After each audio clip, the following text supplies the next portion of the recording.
And we can actually have a look at these things. I think the middle one offers more shelter, doesn't it? Yeah.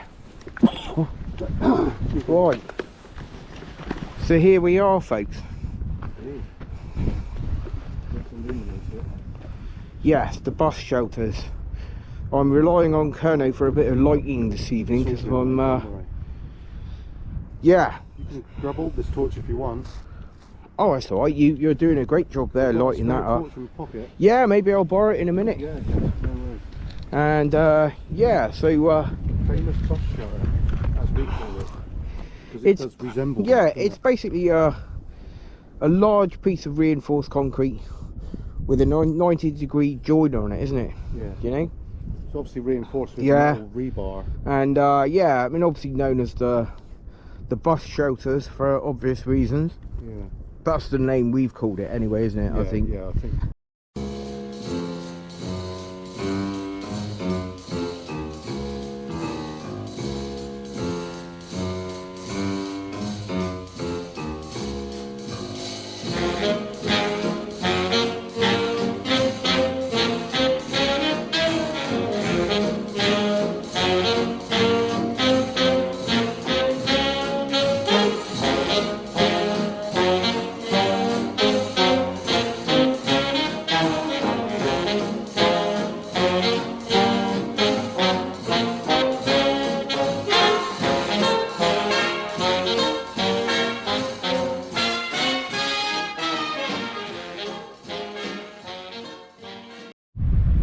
Well, good evening, folks. Welcome to the cliffs at not so sunny today Portreath, and we've come back up here to show you basically a little bit of the scenery in a minute. And you know, this is well, right up until now, it's what we weren't sure of its real purpose, folks, and it was affectionately known as the bus shelters because obviously until now that's what they closely resembled. But we're up here for another look because it's a mystery that's been carrying on for years, folks. Nobody really knew until now, nobody really knew what the real purpose of these structures was. And I've just been having a little detailed conversation about it with Kerno EXP, and we are both 100% in agreement as to what this was now. So we're here to bust the myth, folks, and solve the riddle. Yeah, so what I'll do, I'll come around the front, and so hopefully you can see us. So first of all then, folks, I'd just like to say that we've had some help with this one, and I'd like to thank one of my viewers or subscribers, a chap called Jerry. I'd like to say thanks, Jerry, for your wonderful comment on our first mystery defences video, which, believe it or not, folks, believe it or not, it was 4 years ago. I'm coming closer because of the wind, folks. I don't want to be able to, I don't want you not to be able to hear me, but well, thanks to Jerry, he's basically given us the answer to this long riddle, and I'm here with Kerno, and we're gonna both explain it to you, basically, folks. And now, as you can probably see, we have this fence here, folks, and we are literally right on the perimeter of RAF Portreath. And the current RAF Portreath is a RRH, which translates to remote radar head, folks. And it's basically, you can see a dome over there on the horizon there. See that white dome? That is where the modern air defence radar system is now installed. But Portreath, on the whole, RAF Portreath was a World War II fighter station. So, various bits of infrastructure on the airfield, but what we are here today to show you is what has now turned out to be a World War II firing range, folks. Yes, a firing range. So we've got the L-shaped shelters, and basically the L-shaped shelters were for targets, folks. Targets would have been attached to the top of them and also to the right here, and approximately 200 meters that way, folks, was the firing position. Now, in case you can't hear me, we're going to go and have a better look at these shelters. It's also starting to rain quite hard now, folks, as well, so let's go and have a look at them.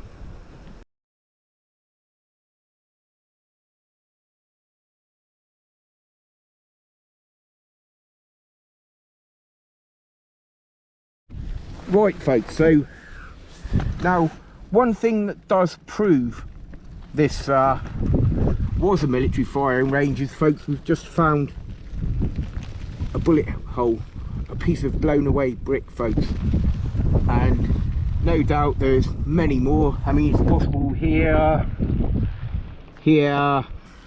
definitely there as well. You reckon about here, mate? Look. And there, yeah, that's evidence of the concrete not just crumbling, but yes.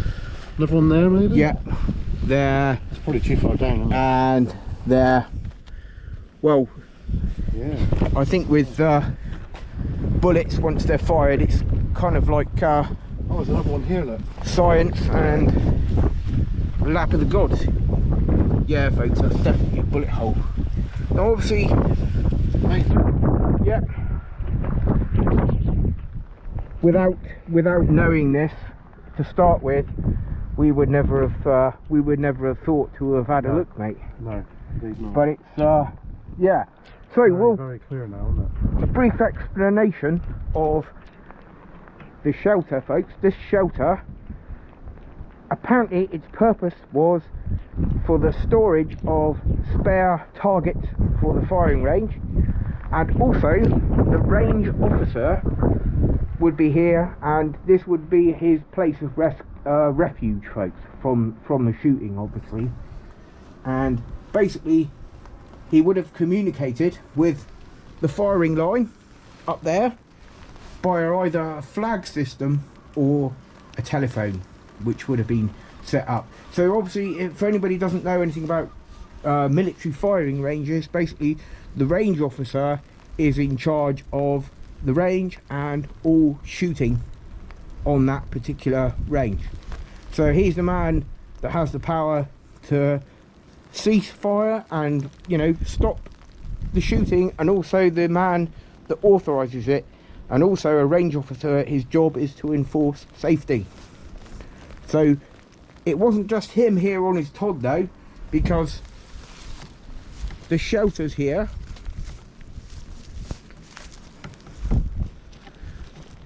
there would have been a couple of servicemen in here, and their job would have been to repair all the holes blown in the targets, folks. And the targets would have been mounted on the top here and sticking out above there, and obviously when each detail of soldiers or whoever was firing had fired their rounds, the targets would be patched up and repaired with little paper squares, or I was told it was actually arrow shaped bits of paper, and they wouldn't have been dumb enough to do this by coming out of here and standing up there. It would have been done with a pot of glue and a large pole that would have been able to patch the holes in the targets, folks.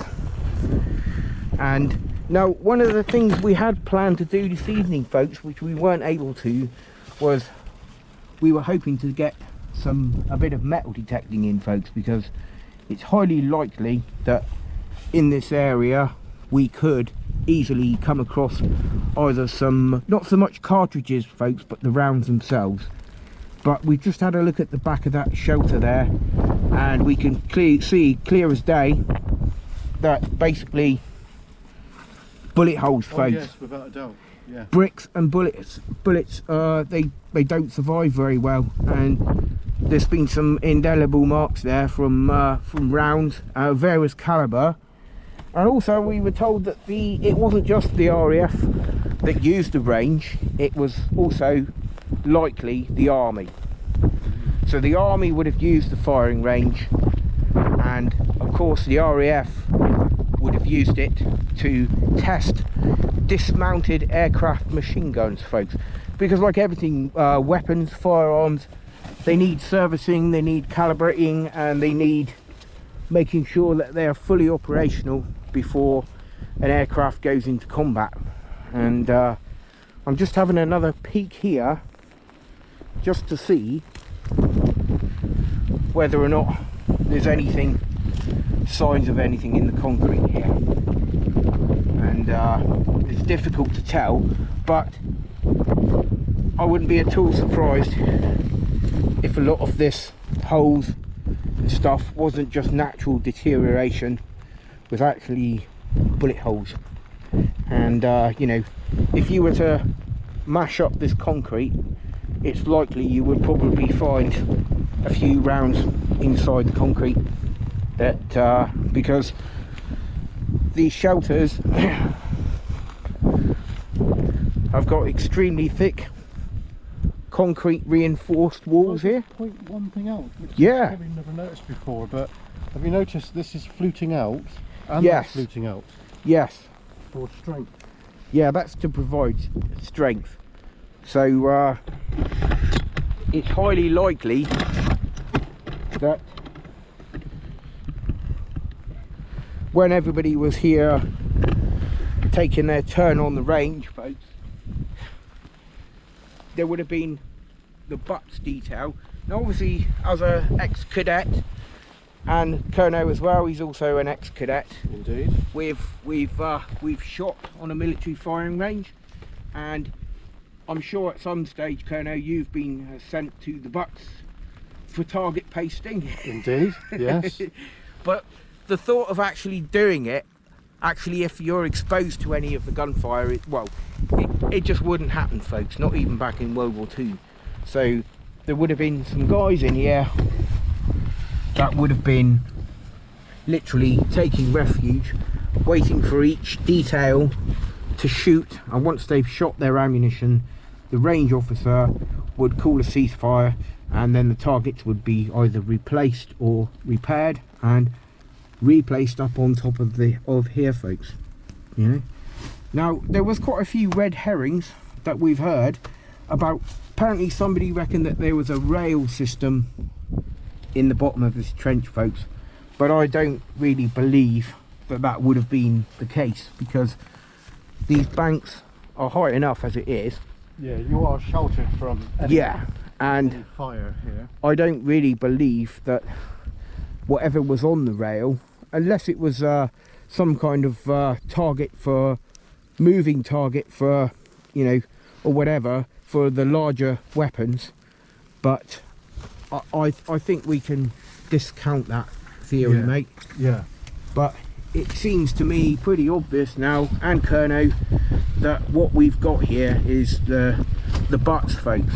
Yes, totally agree. Yeah, the butts on a military firing range. So we'll just go down to the other shelter.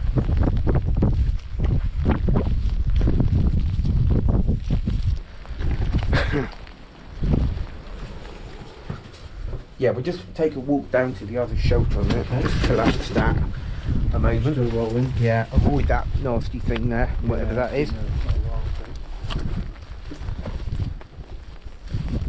And yeah, it's likely exactly the same type of structure. And I was going to see if we could just... Actually, have you noticed that it's a bit deeper? Yes, it's a bit deeper, this one. Yeah. Yeah, but the trench is definitely man-made anyway. Oh, yeah. And I was just going to have a look to see if there was then you see that concrete, it's the way it's made, it's unlikely that that would have crumbled naturally. It's been blasted. I think it's been blasted. Yeah. So it's been blasted, folks. And just have a quick look at the other end. But Adam, yeah. There's some what, sorry? Some rebar here. Oh, rebar, yeah. Yeah. See it just there, look. Yeah. Bit of rebar. Yeah.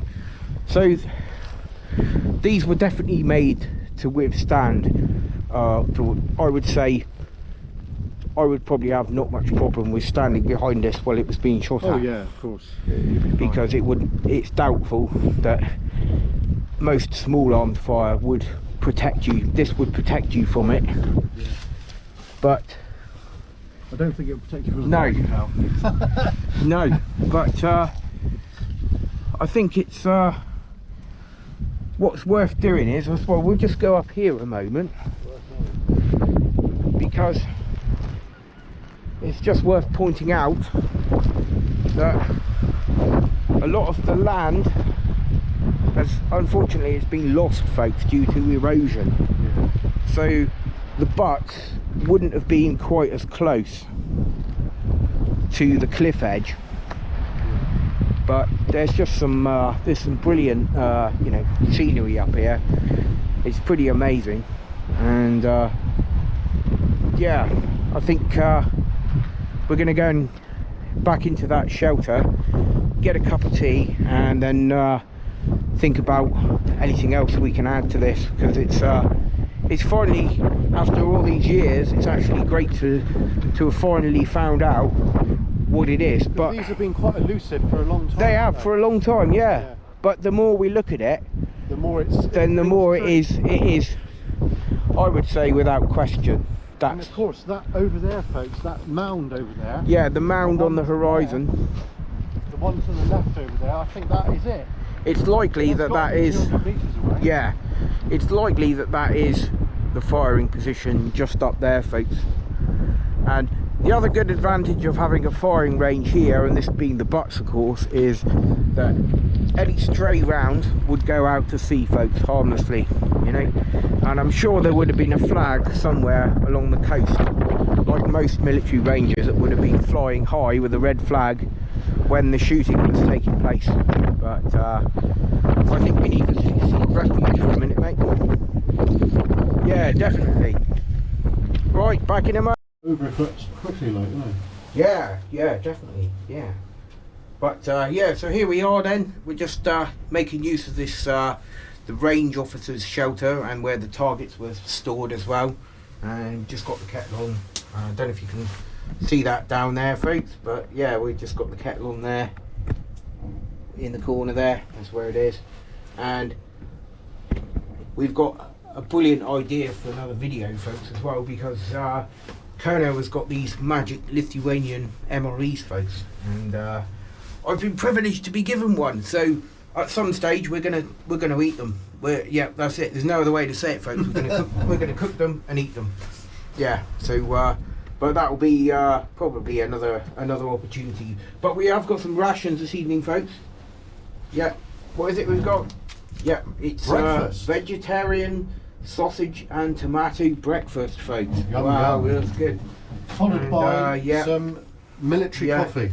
You see, it's IKS are not the only YouTubers that eat military rations, folks. We've been eating them for quite a number of years now, folks, and we're still here. Yeah, we always consider it a treat. Yeah, but wow, looks like we got action with the kettle. Whoa. Right, let's Yeah, just get. that's a boil. Yeah, definitely. look at that, folks. Look, it's got a boil. Yeah, we got a boil. Oh yeah. Right, so we will pour up the coffee. There we go. I'm filming. I didn't can't quite see the level of it. Oh, one sec. Ah, that's better. There Make sure you get enough yourself.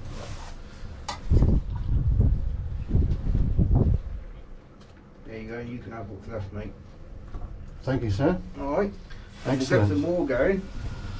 Feel free to take the water that I've got. Yeah, I will do. I am filming you. Tip what's in there. We get another load going for the food. Do you want to drop more of mine there, mate? Yeah, I need a bit more. Yeah, definitely. Yeah. Just help yourself. Use whatever you need to use. 2 litres there, so should be more than enough. Before I go pouring it too much, what we'll do is you give me your meal. Yeah, there it is. They're both the same, sir. I don't know if we'll need a lot more water, really, will we? No, probably not. Yeah, put yours in there as well. And a bit of well, that's perfect. Okay. A bit of displacement. So if we run out of mess, folks, then we've got an alternative fuel supply, so that's good. That's perfect, I think. Yeah.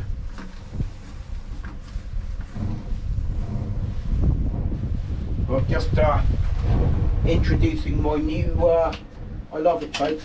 I had one many years ago and it's fell victim to being lost in time, folks, so I've got another one. It's the British Army Osprey water bottle and the mug, the one with the fold up handles as well. Very useful, folks, but it's perfect for anybody who likes a nice big cup of coffee, because it is quite big, and the whole thing nests together quite well. And there is actually, I think there's a pouch designed for this to go in, but I will try and at some point in the future try and get one just to I might have to complete purchase the one of those. ensemble. And there's also I've seen them, folks, but I've never tried one, and they were issued to British troops for special operations. It's called the Crusader cooking system, folks, which basically utilises the bottle. It has a metal cup for boiling your water in, and also a rather nifty stove that attaches to the bottom of it. And of course, yeah, so but plastic, folks, we don't want to heat them up. Plastic, we don't want to melt them. So apart from the cup, that could I purchase one of those on eBay, perhaps? Probably, yeah. Yeah. I might have to do that. Yeah. That looks really good, doesn't it? Yeah, it's especially for the standard appetite kit. of what Canon has. Oh, I forgot, we got to stir. We have to stir. Oh, would the you plastic fork? be so kind? Absolutely. Yeah, Thank you. No problem at all. There we go. Excellent. Excellent. Right, let's just There get we go. it all in video. There we go. There he is, folks. Yeah. You cannot go out and not have a coffee, folks. Absolutely. It's just Yep. essential, I'd say. So I think we'll toast the folks. Yep. So join me in a toast, folks. Yep. So I'd just like to thank Jerry again, one of my viewers that has one of TWX viewers that has given us the information about this the firing range, and it's brilliant. And yeah, thank you very much, mate. And Thank you, sir. for anybody else, please remember, like, comment and subscribe, and please don't forget Colonel EXP. He does some awesome stuff with his drone, and he's basically he's out a lot, folks. So watch out for the vids coming soon. Cheers, folks. All the best to you all. All the best. Cheers, folks. Cheers.